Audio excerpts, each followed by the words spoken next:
Assalamualaikum warahmatullahi wabarakatuh. Perkenalkan, nama saya Kevin Aidil Akbar. Pada video kali ini saya akan melakukan resensi sebuah novel berjudul Sisi Tergap Surga karya Brian Krishna.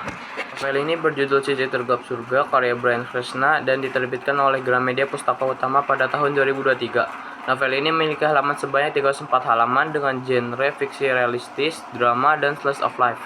Untuk di Pulau Jawa, buku ini diberi harga Rp99.000. Tema utama dari novel ini adalah perjuangan hidup dan getir masyarakat kelas bawah, marginal, dalam bertahan dari kerasnya kehidupan di ibu kota Jakarta. Novel ini menyoroti konflik batin, keputusasaan, dan upaya mempertahankan mimpi di tengah kemiskinan, ketidakpastian, dan ketidakadilan sosial. Untuk gambaran awal isi cerita dari novel ini, Sisi Tergap Surga karya Brian Krishna adalah novel yang memotret kehidupan kelas kaum marginal di Jakarta, menyingkap realitas kelam di balik gemerlapnya ibu kota. Cerita ini mengikuti perjuangan para penghuni pinggiran kota seperti pemulung, pekerja seks komersial atau PSK, manusia silver, dan badut jalanan yang berjuang bertahan hidup di tengah keputusasaan. Melalui berbagai kisah emosional, novel ini menggambarkan konflik batin, dosa yang terpaksa dilakukan demi menyambung hidup, dan harapan yang tersisa di tengah ketidakadilan sosial. Untuk ringkasan cerita dari novel ini, Jakarta sering menjadi tempat tujuan bagi mereka yang datang membawa harapan, mereka yang siap mempertaruhkan nasibnya sendiri. Namun, kota yang sibuk ini selalu bisa menelan habis harapan dan menukarnya dengan keputusasaan. Pengamen, pemulung, pramuria yang menjajakan tubuh demi menjamin anaknya bisa makan, pemimpin-pemimpin kecil yang sombong, orang lanjut usia di balik kostum badut, pencuri motor yang mau memberi obat untuk ibunya, remaja yang melumuri seluruh tubuhnya dengan cat perak, hingga mereka yang tidur di terminal setelah merelakan impiannya habis dikalahkan kejinya ibu kota.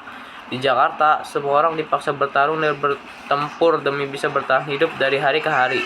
Dan di kampung ini, semua itu dimulai. Ini adalah sebuah cerita tentang kehidupan masyarakat yang hidup di sisi tergelap surga, yakni kota Jakarta. Untuk tokoh utama, novel ini tidak memiliki tokoh utama, melainkan menghadirkan beragam tokoh dengan beban hidup yang berbeda-beda. Hal ini membuat pembaca dapat melihat berbagai sudut pandang tokoh-tokoh tersebut.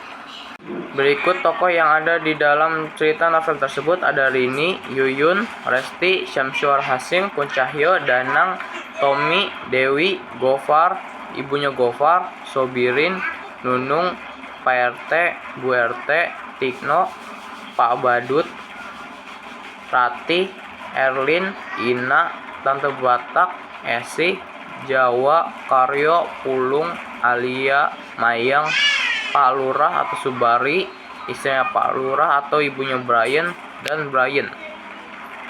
Untuk gaya penulisan, novel ini menggunakan gaya naratif multi perspektif yang realistis dengan struktur episodik yang menceritakan berbagai kisah penderitaan masyarakat marginal Jakarta secara belak-belakan dan penuh emosi.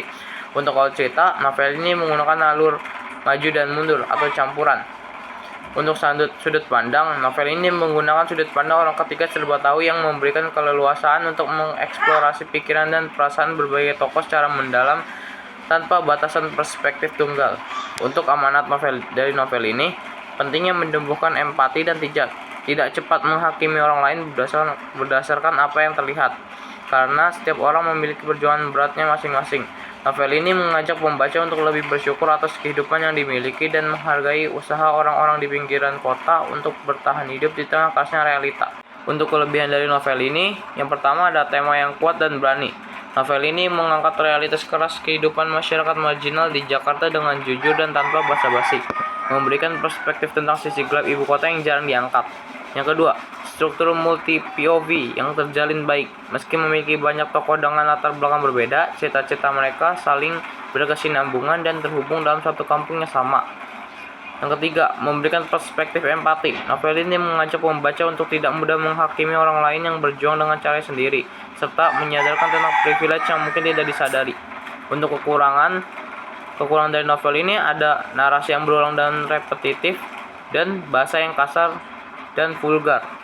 Novel ini cocok dibaca untuk siapa? Novel ini cocok dibaca untuk usia 18 tahun ke atas karena mengandung konten dewasa dan tema sensitif. Terbuka pada perspektif berbeda tentang agama, moralitas, dan nilai-nilai sosial, serta siap dengan bacaan yang berat secara intelektual dan emosional. Alasan rekomendasi novel ini adalah novel ini mengeksplorasi pertanyaan-pertanyaan eksistensial yang kompleks tentang makna kebaikan, dosa, dan moralitas. Bukan sekadar cerita, tapi ajakan dialog filosofis yang menantang pembaca untuk merenung. Sekian resensi novel yang saya lakukan pada video ini. Apabila ada kesalahan atau kekurangan kata, mohon dimaafkan. Wassalamualaikum warahmatullahi wabarakatuh.